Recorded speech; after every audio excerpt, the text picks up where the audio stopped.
Okay, so nandito ako sa may Rizal Avenue. Dito natin start ang video para malinaw. Then makukuha nyo ano. So papunta ako ng Malabon nung time na to. So dumaan ako dito. Then meron akong nakasabay na isang motorista na nahuli sa traffic light. Dahil hindi niya siguro napansin na red light na. So dito, 2 lane po ang kalsada dito. Maraming nakapark sa gilid. So adjust ka no. Kailangan mo magpalipat-lipat para tuloy-tuloy ang pagdadrive mo. So ito, mayroong lumalabas na motorcycle. So never siyang lumingon ano. So sabay signal light, sabay change lane. So wala pang helmet. So kamote rin. So babalik pa siya ulit. So dito binusinahan ko na siya mga kamanibel. Okay, so by the way, hindi yun yung topic natin for today. So pansinin niyo yung pinaka-kalsada. 3 lane na po yan. Then mayroong traffic light sa unahan. So dahil bago lang ako dumadaan dito, ang madalas kong ginagawa, pumapwesto lang ako sa gitna. Kasi yan, meron niyang pakaliwa, I'm sure, kasi 3 lane na siya.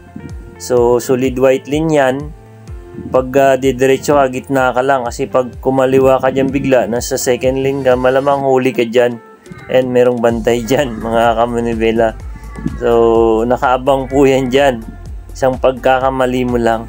Yun, so nakita nyo rin din sa pinaka markings no, na arrow, straight yung nasa outer saka yung nasa gitna na lane. Tapos yung nasa pinaka inner naman, hindi ko nakita yung sign na pakaliwa lang na arrow ano. So mahirap din kasi faded na yung mga markings sa area na to mga kamanibela. So eto, pansinin nyo po yung pick up na yan na kulay puti na nasa left side. Kasi yan po ang matatrap doon mamaya sa pinaka yellow box no. So hindi niya siguro napansin yung traffic light na nag-change na no. Kasi kung makikita mo mamaya yung pinaka pwesto niya, parang natatakpan niya yung pinaka ilaw doon sa taas. Ayan no. So slow natin na. Meron dito sa may poste ano, naka-green pa yan. Pero kung dikit na siya diyan, yun biglang nag-change na, hindi niya na mapapansin yun. Ngayon, yung sa taas naman po, ayan no, nag-red na. Ngayon kung titingnan mo siya sa baba, nasa loob na siya ng yellow box. Hindi niya napansin. Ako nga, ang nakita ko dito yung sa taas na lang eh. Hindi ko rin nakita yung nasa side.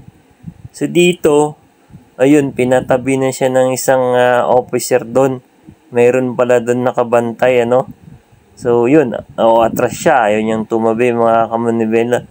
So, yun. Pinilit siyang pinapatabi doon. Ngayon, may isa doon nakatayo sa unahan na nagsisenyas rin. Hindi po yung tumatawid doon sa unahan.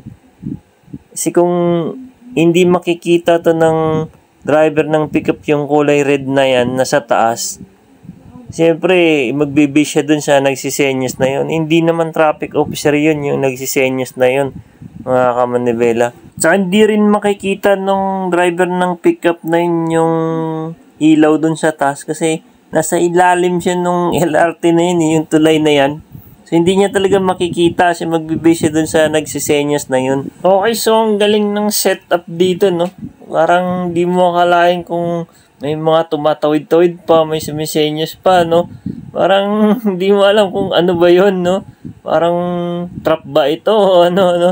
So, ulitin natin yung video, slow mo natin, then i-analyze nyo pong maigi, mga kamanibela, no?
Okay, so ingat po kayo pag dumaan kayo sa area na to mga kamanibela, no?